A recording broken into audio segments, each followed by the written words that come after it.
like that as if like as a mark of innovation. I'm like, it's not innovation. Like everybody does it already, and I don't use it on any other platform. So I'd rather not have it on this one. That seems silly. So maybe it's just something in terms of, because I find Twitter at times it can be quite negative. Of course, there are elements of positivity about it, but for the most part, Steve, I find it quite negative. Whereas with Instagram, I find it the complete opposite.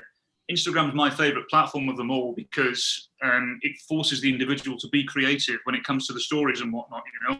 Mm-hmm. So maybe they're just trying to introduce an element of positivity or creativity or something to help with, let's face it, what has been a fairly horrendous year. So I don't know. Who knows? The key to more positivity on Twitter is just being positive on Twitter, I think, you know. So or just not going on Twitter. Or just avoiding Twitter. I hate Twitter. Generally speaking. I know a lot. I'm not going to say anymore, but I just, you know. All right, I'm going to do this read then, and then we'll go then if you're good. Yes, I am. Let me get everything on my screens up here. Okay, go for it. Wonderful. Also, England just scored 2-0. Lost it. Try to restrain your joy. When injury takes you out of the game, it's time for your team to step up. At Allina Health Orthopedics, you'll get expert care backed by a whole health system of providers. With convenient locations, virtual options, and an app that gives you 24/7 access to your records, test results, and care team, you're always close to the care you need. Schedule now at allinahealth.org/ortho. Good morning, afternoon, or evening, depending on when this finds you. Welcome to the Sound of the Loons podcast, presented by Allina Health Orthopedics. I'm Steve McPherson, and I'm joined by Cal Williams. Cal, we've had some time to get refreshed now.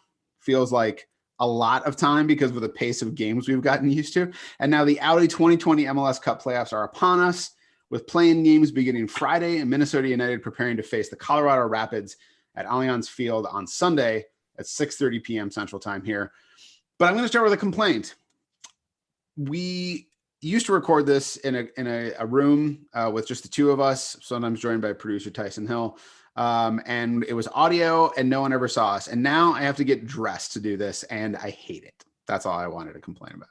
Yeah, I showered just because, I wouldn't have otherwise. You know, we had our marketing meeting this morning, didn't we? And I had a beanie hat on because my hair was all over the place. It was 10 o'clock in the morning and I was just like, I'm going to shower for this, you know, who needs to do that? So, yeah, I agree with that.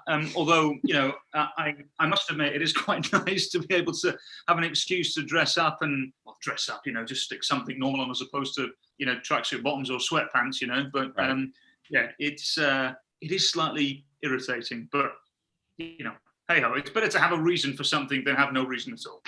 Sure. I was also wearing a hat in the marketing meeting this morning.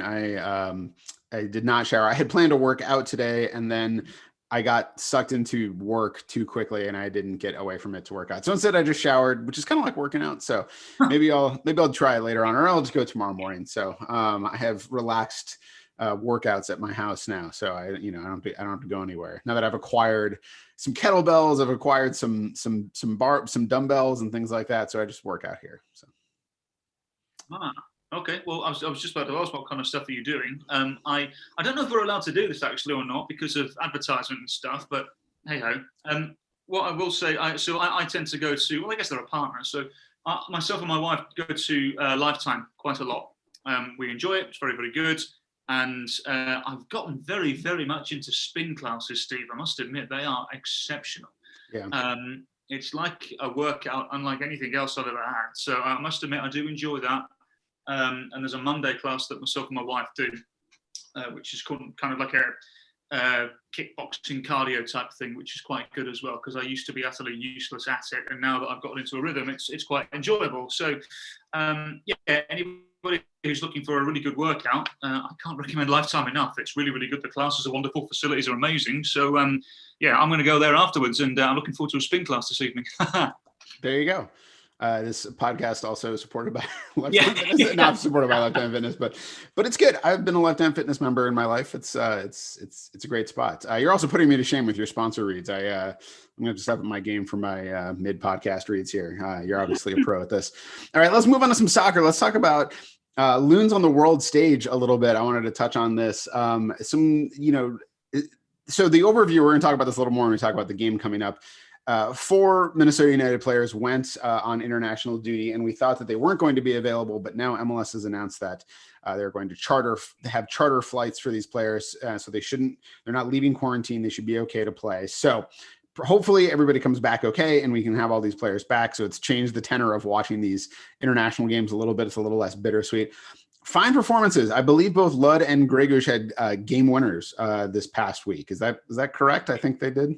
That's correct. Jan Gregush scored the winner from distance against Scotland, and Robin Lod was able to score a goal from inside the box against Bulgaria, who later got themselves a goal in the game, which made it 2-1. But essentially Lod got the winning goal, and now I'm watching Robin Lod, who's just appeared on my screen on ESPN Plus for those wondering, and those watching it live right now. And Wales have just taken the lead over Finland in Cardiff. But Robin Lod again starting for the Finns and looking very, very good. It's been an impressive and encouraging international break spell for the international Loons. Obviously, Romain Métanire was up against the Ivory Coast or Côte d'Ivoire, depending on where you're from in the world. And they were not so fortunate against them in the African Cup of Nations qualifying. I saw the highlights of a thrilling 4-4 tie between Nigeria and Sierra Leone as well, which at one stage, Steve, Nigeria were winning 4-0 in Benin City in Nigeria. And I thought to myself, well, this is an awful day for Sierra Leone and a terrible way for Kai Kamara to re-establish himself on the international scene, and all of a sudden they got themselves 4 goals and tied it 4-4. So, which is a massive result for Sierra Leone against a team like Nigeria, who are consistently in the World Cup and are one of the dominant forces in AFCON, in African football in general. So I think it's been a successful period for the international Loons. I really do. And as you mentioned, Jan Gregush doing very well, scoring a goal against Scotland, who just a few days prior to that had qualified for Euro 2020 as well. And Slovakia have qualified for Euro 2020 after beating Northern Ireland as well. And Jan Gregush played a part in that as well. So I think it's been a good international break for a lot of these players. And as you said, now we're hearing that they are going to be available as well. I saw Kai Kamara's social media Instagram story that he was on a chartered flight. I don't know if he was. I'm assuming he was flying somewhere like Paris or Amsterdam or somewhere where he can connect it to get into the US. I don't know, but he was on a chartered flight anyway in Freetown in Sierra Leone. So a lot of traveling for these guys to do over the course of the next few days. And here's hoping that everything will be okay. They test negative when they return, and they're available and good to go against Colorado on Sunday. Yeah, I heard about the game. I haven't gotten to watch any of the clips. I was just looking up some stuff on it online. But that was an amazing result for Sierra Leone. A little sad for me, as I really enjoy Nigeria as a team, and I really enjoy their kit. I have a Nigeria kit from the last World Cup because it was so awesome. But obviously disheartening for Nigeria, great for Kai and Sierra Leone. I mean, it's the kind of thing where obviously rest is very good for teams to get this little bit of rest before they head into the for playing. But with these guys playing, maybe it gives them a little boost, like coming off of obviously good performances, of winning performances for the teams. Obviously the travel is probably a detriment overall to some extent, but keeps them fresh, get good results in there. So hopefully they're available. We'll talk about it in a little bit. One other thing I wanted to touch on, the new Austin FC jersey. Have you seen it? Yeah, I knew you'd bring this up. So I purposely went on the website, on the MLS website, to have a look. And it looks lovely, doesn't it? It's a really nice grip. And look, I'm sure in your role, Steve, as well, you're hearing a lot of little different things, particularly in your part of the industry, about Austin FC. They just seem like a very impressive outfit. And, the ownership group there are going to splash some cash. It's getting to that stage now. I think there was an article on was it the league website or ESPN or somewhere that was talking about the lack of player movement. They've still only got 2 players. Yeah. But after the MLS Cup final, a few days after that, you've got the expansion draft, which Minnesota United don't have to worry about because obviously they lost a player in the last iteration of it to Nashville. But I think we'll start to see the roster for Austin FC get thicker over the course of the next couple of weeks, which is not surprising. But whoever signs for Austin they will be going into what seems like a very ambitious project, lovely stadium. The fan base seems to be there already, and they're going to be playing in a lovely kit as well. Yeah. That kit is really, the green and black is one of my favorite color combos. I have a pair of Pumas. We're mentioning a lot of things that are not. I also wear Pumas. I don't just wear Adidas, but sorry, Adidas. But I have a lovely pair of Pumas that predate my employment by Minnesota United that are black and sort of that green, that's sort of not neon green and not Kelly green. It's maybe a little Kelly green, a little brighter than Kelly green. It's a great looking kit. It's very simple, stripes up and down, shades of obviously your AC Milans and, or Inter Milans, or those sort of classic kits by those clubs. Just very simple, clean. It says Yeti on it, which is a company that makes water bottles, but it also just is a cool word. So, so good on them. And we've seen, I think the expansion draft, I think we've seen that. I think it's better now, for teams. I think if you just look at the fact that MLS rosters overall, the depth has just gotten better and better, that you're picking up better players who can't make it onto the pitch for a certain team or are just not on a team's future plans. It's an ideal situation for guys who are maybe veterans, looking to provide clubhouse stability, experience in MLS. I think we've seen that over the last couple of years for expansion teams. You just can't have enough MLS vets who know what the schedule is like, know what the travel means, know how to be part of a team like that. So I think that, I think we're seeing, as the number of teams is expanding, the pool is getting deeper of talent in MLS. And so I think that expansion draft provides a good route forward for building a team. Absolutely it does. I think from a Minnesota point of view, Steve, the best expansion draft pick that I was devastated we didn't see a lot more of in a Loons kit was Mohamed Saeed, who obviously was traded ironically to Colorado Rapids after 3-4 months with Minnesota United. I thought he was a good player, and obviously the trade needed to be done at that time because Minnesota needed some stability and more MLS experience. I think it was for Mark Birch and Sam Cronin, I believe. He was part of that trade deal, but I think, look, as you quite rightly say, the depth, and I say this with all due respect to previous players that have gone in the expansion draft, but because there has been players in the past that have gone that have been really good. I remember in 2012 when Seth Sinovic was picked up by Montreal Impact and Kansas City had to do a trade, which meant bringing him back and sending Davy Arnaud over to Montreal and what have you, and so there is value in the expansion draft. And as we've heard Adrian Heath say it several times, we've heard several coaches say it over the course of the last few years, sometimes you can't put a price on experience. And having these individuals that have played in Major League Soccer for a long time and understand the wants and needs throughout an entire season, at times I could see the argument for them being invaluable for sure. Yeah. All right, let's move on to the matter at hand.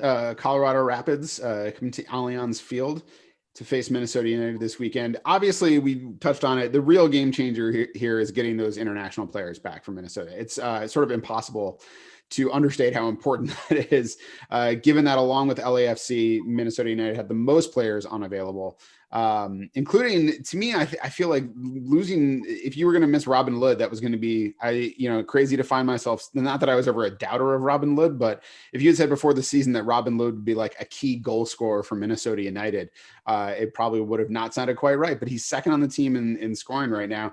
And then has combined with Gregush for 11 assists. He's, right up there in the assist department. So it's huge. I think that before hoping that these, obviously there's still things to deal with, they're playing games right now. We don't want anybody to come out with injuries or anything like that. If everybody comes back, I really like their chances. Before, I wasn't too high on Minnesota United's chances missing those 4 players going into this game.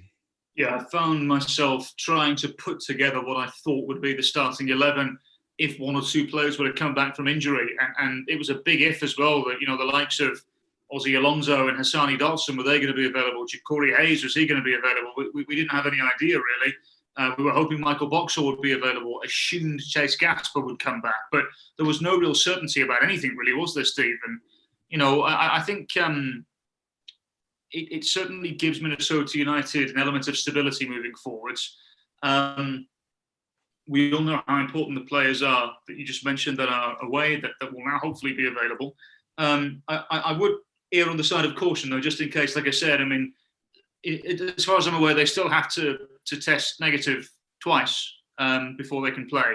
So here's hoping that's the case. doesn't mean it's impossible that, I mean, with all the travelling they've done, it doesn't, it is a possibility that somebody could have contracted the virus, So I think what I will say is well done to Major League Soccer for finding some way of making this happen, because at the end of the day, Steve, I was quite confused as to why they did it the way they did at the start, because I thought to myself, you surely want your best product available on the field, so why not move the season back a week or so?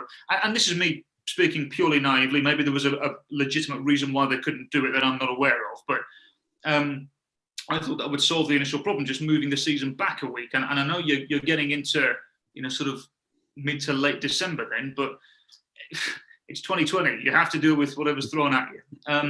So clearly they figured out something with chartered flights and keeping those players in a bubble.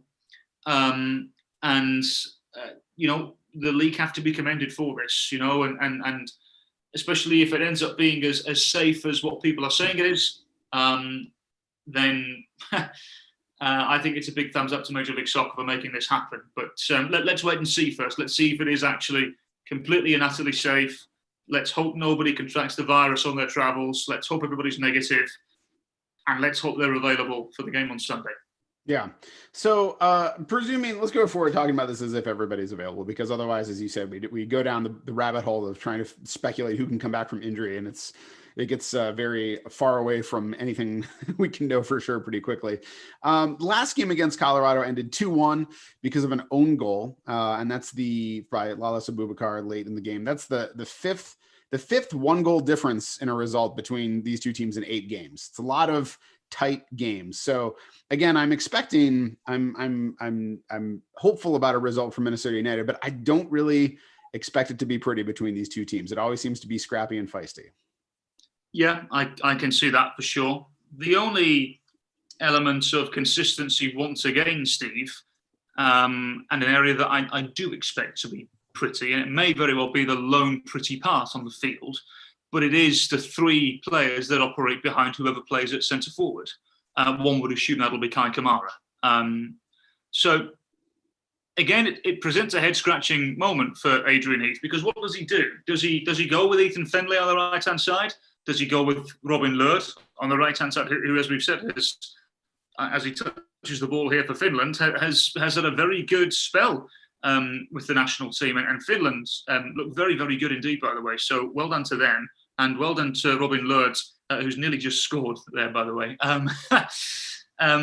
He is whatever he's doing, keep doing it, because whatever he's eating for breakfast, keep doing it, because it's clearly working for him. It's probably like herring or something, right? Isn't that? I feel like probably, yeah, kippers. I don't know, but that would be the real question mark there, and it's a good question mark to have, because you've got 2 players who are both worthy of starting, in my opinion, in Findlay and Lurd, because you can't drop Reynoso, because we've all seen what he does. You can't really drop Molino, in my opinion, as well, after the weekend that he had in the last game as well.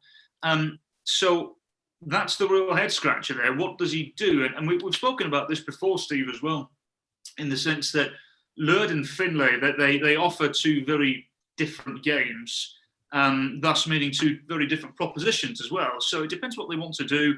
Sam Vines, who we're assuming will play at left back for Colorado, he has done throughout the entirety of the season. So no reason why he wouldn't on Sunday. Does Minnesota start with Robin Lurd and allow him to tuck inside away from Vines and perhaps open up a different angle or 2? Or do they say to Ethan Findlay, right, we want you to press the living daylights out of this kid, stop him from advancing, which he will do if Robin Lurd plays, because Lurd will obviously invert and tuck inside. So does Adrian Heath say, right, Ethan, you're starting and you're going to press and not give Sam Vines an inch of space at all, and you're also going to cause him a problem because Ethan is still quite quick, Ethan Findlay is. And then does he bring on Robin Lurd, or with the Lurd situation, does he then bring on Ethan Findlay up against somewhat of a jaded Sam Vines, one would imagine, So that's the real question mark for me there, Steve, in terms of the attacking quartet, if you will, because one would assume again that Kamara will start. He's a recognised centre forward. No gentleman's agreement this time, so he will get the chance to play against his former club as well. So he'll want to prove a point there, no doubt. He will be motivated, fresh from international football as well. His confidence will be sky high. So one would assume he would start. Then it gets a little bit tricky elsewhere because, again, we're unsure of availability and injuries because we're not privy to information in terms of we're not allowed to go to training for the right reasons, of course. But again, assuming everybody is fit and available, you would have to go with Jan Gregush and Ozzy Alonso. And I know that might be harsh on someone like Asani Dotson, but look, this is the simplicity of the situation is you have two veterans who are deemed first team starting 11 players. You would assume Romain Métanire would be at right back. You would assume Boxall would come back in after suffering that nasty cut on his leg. Me personally, I would slide Bake Dibasi in at centre back and have Gasper in at left back, and obviously St. Clair will be in goal. That would be my pick, Steve. But it's 2020. There are several issues that I'm sure will come up from now until the whistle to kick the game off. And who knows? But that's what I would go. I would go with as strong as available, with the only question mark being who plays on that right-hand side of the three behind the forwards. Yeah, we have to make the proviso that it's 2020. It's only Wednesday and the game is Sunday. So so many things could happen every day between now and then. Here's my proposal. I wrote this out. This was based on the success against FC Dallas. What I would do is start with Molino, Reynoso, and Lod left to right in that midfield behind Kai Kamara as the front four, and sort of try to get hold of the game that way. It's reliable. It's a strong way to start. You got, again, Kai Kamara, like you said, not so far as a loon has not been tremendously productive. Although I think he's actually made a good contribution with his weight on the field in terms of drawing attention and things like that, and his hold of play and things other than scoring goals. But you brought him in for this moment, for these high leverage moments of a playoff game, and he's tall, he can get his head on a ball. So put him in there, see what happens with that. If there's nothing really going between the teams after that sort of first 15 minutes of the second half, I would pull Kamara at that point and put in Finlay and move Lod into that false nine if he played really successfully against FC Dallas. I think at that point, hopefully Colorado's a little tired. Finlay runs them ragged. They're used to a traditional setup of the 3-1. Playing a false nine in that situation then sort of gums up whatever their plans might be partway through the second half. So, and it seemed to really work a treat against Dallas. So I think it's worth seeing again. Yeah, I agree with that, Steve. And look, one of the main reasons I think it works so well against Dallas, for two reasons, really. Number one, I can't imagine for a second that Luchi Gonzalez would have prepared for a Robin Lod false nine situation. I think, obviously, it wasn't announced until very late that Aaron Schoenfeld was unavailable. I think that would have been the obvious one to come in. And of course, Foster Langsdorff was eventually available as well. Right. So the obvious thing to think there would be that Minnesota would go with the natural centre forward. But I think given the circumstances, they certainly made the right choice. Langsdorff, to my knowledge, his quarantine had only cleared an hour before kickoff. So he drove from the hotel to the stadium and was on the bench for the game, and well done to him for coming on and, getting himself about. But yeah, I can't imagine Dallas would have prepared for a false number 9 situation there. So it would have caused some problems for sure. And the other one is the amount of attention Emmanuel Reynoso does, the amount of eyeballs that are on him, the amount of attention that he gains has clearly given Minnesota United something to work with. He's clearly given the likes of Molino and Lod in particular so much space and different angles to work with that they perhaps didn't in the past.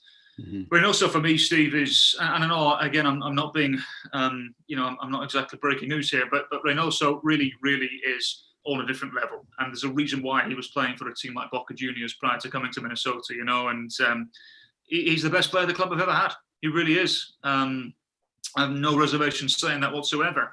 And I remember saying it against Dallas, and it's the same sort of situation here against Colorado now. You touched on it briefly there as well when you spoke about Kai Kamara.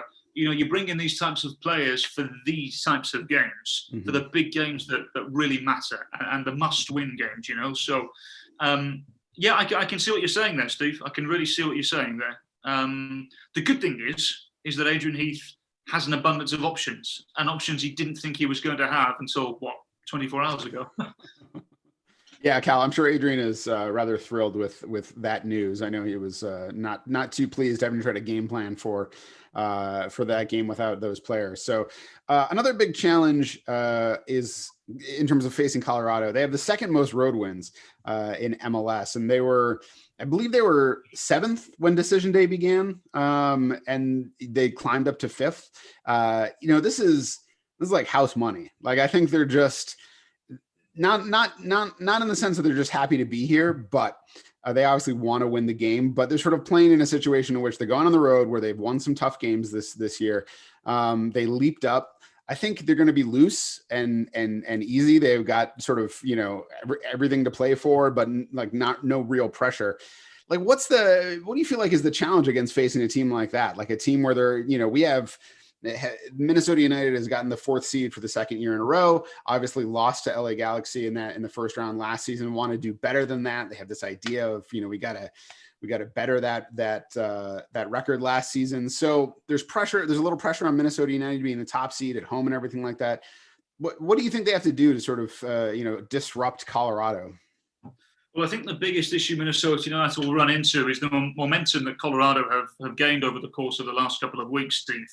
And as I look into my notes here, the last time Minnesota beat Colorado, which, as you mentioned, was that 2-1 win at Allianz Field last month, they've gone on and beaten Seattle Sounders.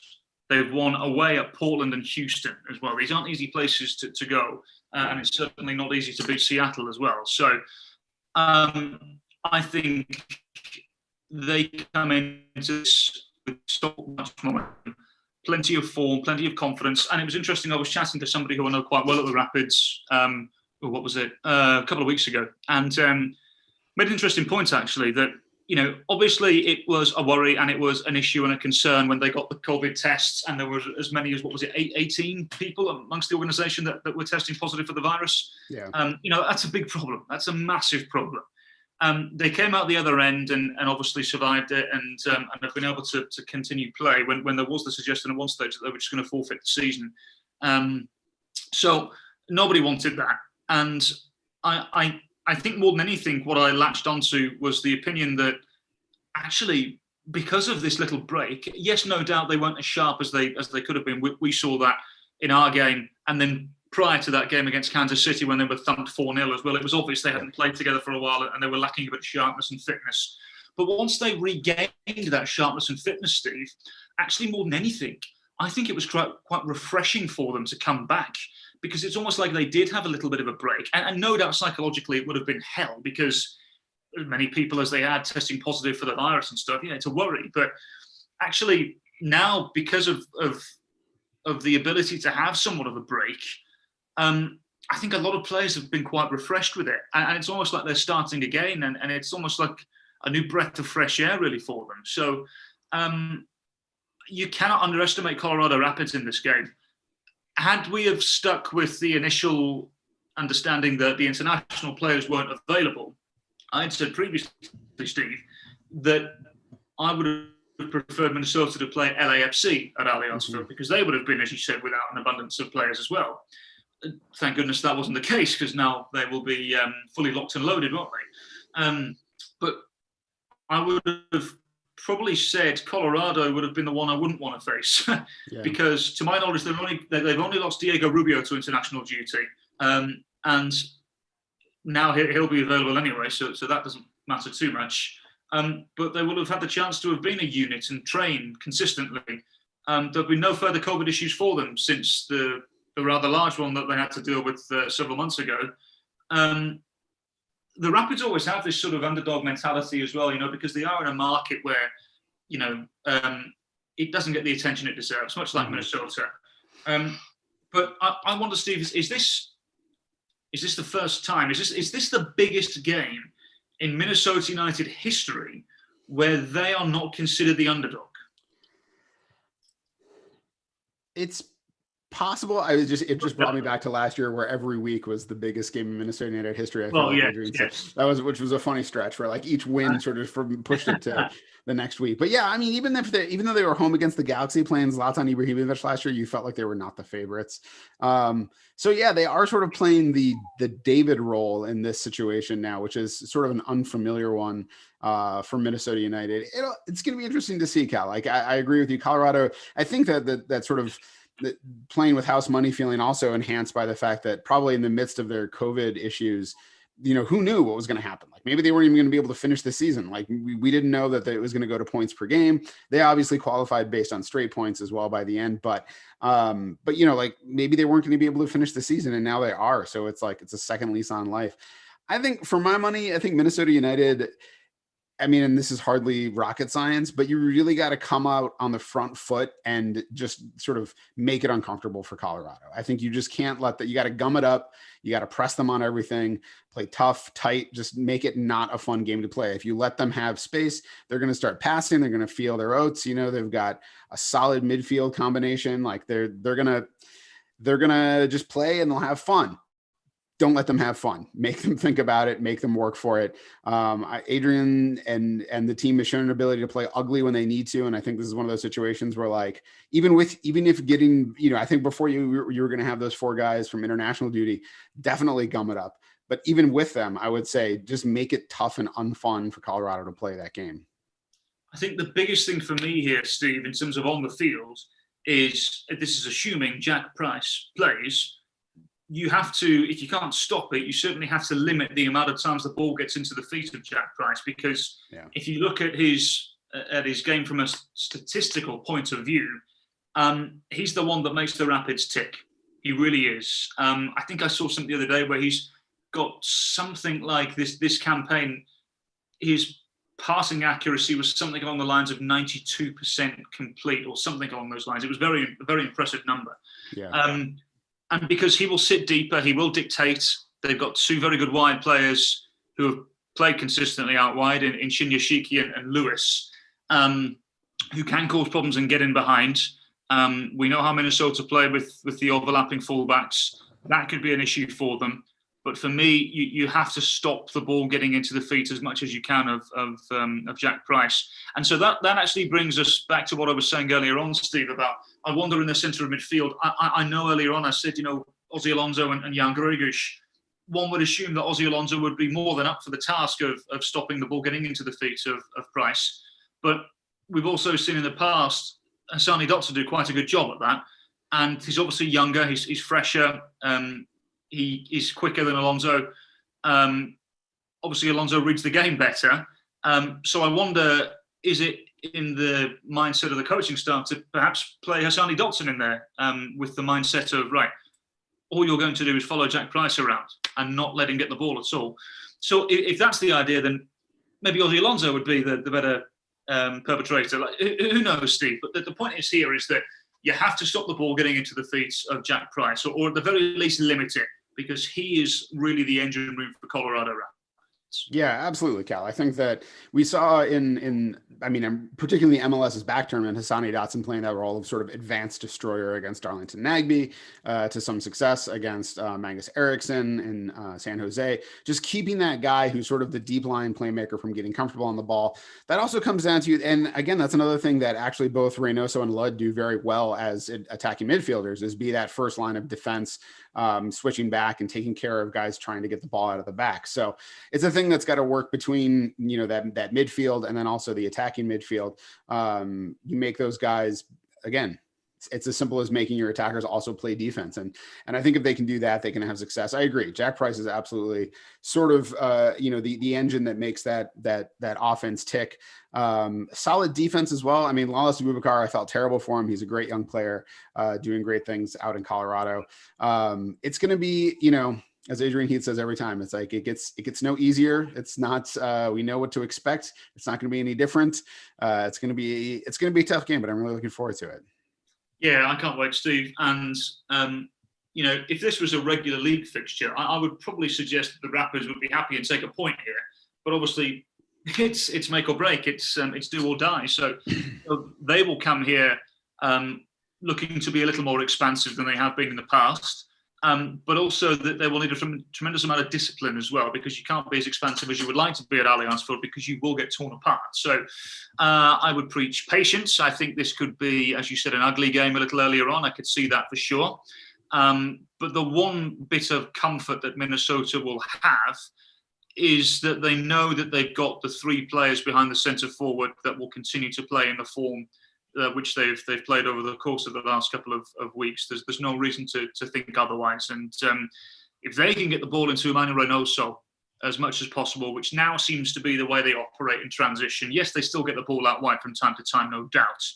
But particularly when we saw Robin Lod against Dallas as well, when you don't have a target man, maybe they'll approach things a little differently with Kamara starting potentially. They're not as reliant as going out wide as they used to be. And that's purely because they have Emmanuel Reynoso now. And if Reynoso has a good game, it's more often than not Minnesota have a good game. So We'll wait and see.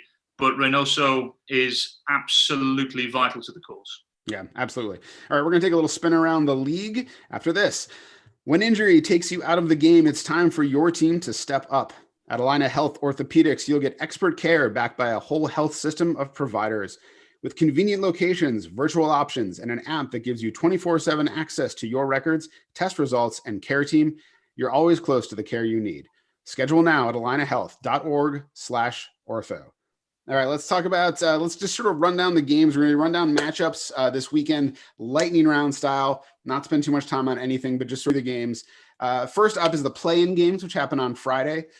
Between the lower seeds out east. So the first one is the New England Revolution versus Montreal Impact. Who do you like? My heart says Montreal, my head says New England. So we'll go with New England. Yeah, I was going to go New England. I sort of, who knows exactly what matters at a moment like this, but I sort of have to go with the coaching experience here. Bruce Arena, I feel like in the playoffs, defense is important, and head coaching experience is important. And I just feel like I'm going to go with Arena as opposed to Henry, who's obviously great, but in his first year. So, all right, Nashville versus Miami, the expansion matchup. Everyone wanted one expansion team against another. Who are you going in this one? I'm going with Miami, Steve, just because I think they've got much more quality than Nashville. No doubt Nashville have got some good bodies. Obviously, Walker Zimmerman was announced as the Defender of the Year, and quite rightly so. But I just think Miami have got too much, especially if they can find the ball at Matuidi, who can make things happen as well. Pizarro's is world class, and if they can present a couple of chances to Higuain, there's no doubt he'll finish at least one or two of them. Yeah, this is a tough one. I'm picking Nashville right now. Again, based on the idea that defense often wins out in the postseason, but given that this is a play-in game and it's sort of the start of the postseason, I don't know if that obtains the same way. I sort of feel like maybe if you're looking at the final or a later game, like a conference final or a final, like the MLS Cup final, again, a strong defense is something that can usually stifle, at least make it tough for a good offense to get off good shots. But again, it's the first game. And like you said, in terms of that quality that they have between those three players you mentioned, it's all to play for, I think, between the two of them. But I'm picking Nashville for now. All right, Orlando City versus NYCFC. Guess what? Also two expansion teams from the same season. They're meeting 5 years later. But in any case, who do you have between the Lions and the Citizens? This is the one, Steve, where it's at Orlando, isn't it? Or yes, it's a 4-5 matchup with Orlando as the higher seed. So yeah. Okay. Given that thought, I will go with Orlando. Okay. That's fair. That's fair. I really like Oscar Pereja, and I really like the job he's done. I'm going to go with NYCFC because they're really hot right now. They've had sort of an up and down campaign, but are ending strong.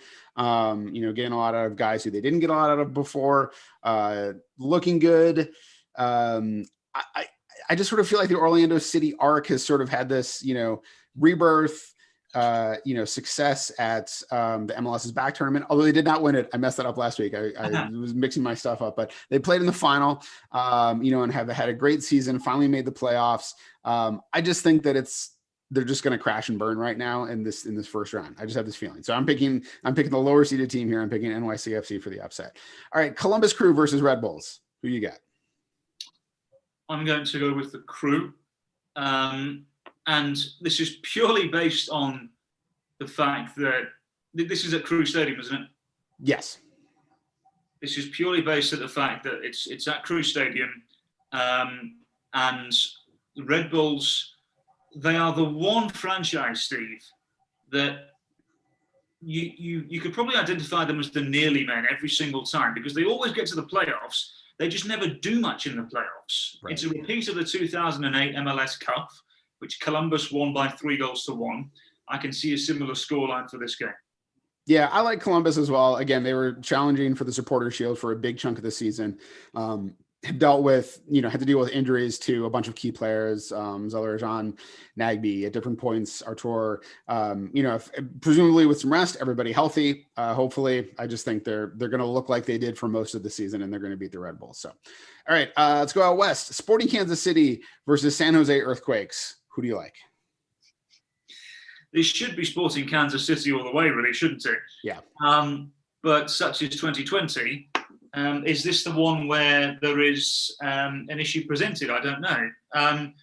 Purely because they're at home and because there is an element of comfort with them when they play at home. San Jose have been torn to ribbons in the past on the road, particularly this season as well. I can see this being fairly comfortable for Sporting Kansas City. Having said that, though, Steve, you have to give a pat on the back to San Jose. I mean, at one stage, we all wondered if they were going to finish bottom of the Western Conference. Yeah, for sure. Because they were woeful during the campaign at stages, when they were conceding 6 and 7 here and there, But still, I'm going to go for Sporting Kansas City. Now we know that Pulido will be back as well. I think they've just got too much for San Jose. Yeah, I think that, again, this is one of those situations where it depends a lot on what San Jose team shows up and what SKC team shows up. San Jose seems to be one of those teams that if you don't show up in the right frame of mind, the right sort of setup, they get, getting what you want out of the game, they will take it to you. I could see, I wouldn't be surprised if this were the one matchup with a 7th, 8th seeded team where there is an upset, but I would go SKC again at home at Children's Mercy Park. It's hard to bet against them and Peter Vermees. I like SKC overall, in the playoffs right now. So I'm going SKC as well. All right. Portland versus FC Dallas. That is being played in Portland. What do you think?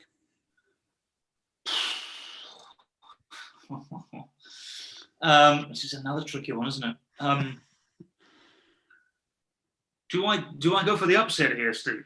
Maybe you do. I think I might go for the upset here. Okay. Maybe not. Pressure's on. Yeah. It's a toss of a coin, isn't it? It is. I'm going to go for the upset. Dallas. Okay. I respect it. I'm going with Portland, but I also get the sense Portland is kind of one of those teams where Blanco is out. He looked dynamic. Diego Valeri's really stepped in. I believe they lose Nishgoda also, I think. Yes, Nishgoda. Yeah. So, they've been playing over their heads a little bit. They're older. They've always been an older team. Yumi Chara has been great, but again, it's one of those things where experience helps you until suddenly it's like you just don't have the wheels in a game that the other team tries to, and they've got to contend with probably Michael Barrios, who again we talked about, he's the ultimate pest. But I'm going to go Portland. Let's talk about, I don't know if we need to touch on these individually. Obviously, there's play-in games for these two matchups, but I really like Philly or Toronto against whomever gets into those play-in games. I don't know if you feel like any of those other teams have a chance. No, absolutely. Yeah, for me, it's I can't remember the path at the top of my head at the moment, Steve. But for me, those two will go very far because I think Toronto are the most equipped. Mm-hmm. They've gone far for the last couple of years for a reason, and they've reinvested ever so well. Pozuelo, I think you and I were saying the other day that I would agree. For me, probably the MVP of the league. Has been wonderful again with the players around him, and certainly has stepped up when those around him have been absent as well. Mm-hmm. And the Union are riding this tremendous wave. Obviously now with the Coach of the Year, Jim Curtin, and the Supporters Shield in their trophy cabinet. There's the feel-good factor at Philadelphia for sure, and well done to them because those fans have been through a lot for sure. But I would back them, especially because it's at home as well. I would back the Union with whoever they go up against. Yeah, the path is a little complicated. It's because there's like a 7-10 and an 8-9 game, and whoever is lower seeded who wins goes in against the higher seeded, against Philly. So it's like you don't really know. It's not the winner of one of those games goes. It's like, so it's complicated. We'll figure it out. It'll all be figured out by Saturday morning. So, all right, last game of the first round: Seattle versus LAFC. Talk about your upset potential possibly here. Gosh, that's I mean, it's toss of a coin, isn't it? Again, I mean, where do you go here and why? I mean, it all depends on who turns up on the day, and especially now, as we've mentioned, that the international players will be available. Mm-hmm. Although I did see Diego Rossi tested positive for COVID, so I would assume he's probably unavailable, which should be a big issue for them. But for some reason, MLS comeback of the year player Bradley Wright Phillips is available to them. Not salty about that at all. Yeah, right. Where did he come back from? Who knows? Not scoring. Yeah, having one subpar year apparently. Yeah. Anyway, love him. Great guy, friend of the show, BWP. Anyways, continue. I just think because of, and you're right, it is a massive banana skin, a real banana skin, but I just think because of the Sounders aren't going into it in great form either. I mean, Lodero's fantastic for me. Lodero is, alongside Pozuelo, is the best 10 in the league. Let's just. You're going to say LAFC, aren't you? I have Seattle written down. I'm not sure. I don't feel great about it. Okay. Well, maybe I should go LAFC. My only upset I picked is NYCFC, I think. So maybe I should go LAFC for this one. Are we writing these down, are we, by the way? I don't know. I mean, I typed it. So okay, all right. Well, so if that's the case, just for the spirit of competition, I'll go with LAFC. Okay, you go LAFC, I'll go Seattle. I'll stick chalk. We'll just see how it goes. So winner buys the other one a pack of Surly or something like that. All right. Sounds beautiful. I love it. All right. Everybody, thanks for joining us for the 121st Sound of the Loons podcast presented by Allina Health Orthopedics. Minnesota United's next game is in the first round of the Audi 2020 MLS Cup playoffs as they welcome the Colorado Rapids to Allianz Field on Sunday, November 22nd at 6:30 p.m. You can watch that on ESPN and listen on Score North, which is where our friend Cal will be calling the game. Be sure to leave us a nice review on iTunes, or at the very least, a 5-star rating, and follow the team on Twitter at MNUFC and Cal at CalWilliamsCom and me at Steve Entris. Apologies, as always, to Richard Wagner. And remember, there's only one person in this whole world like you, and people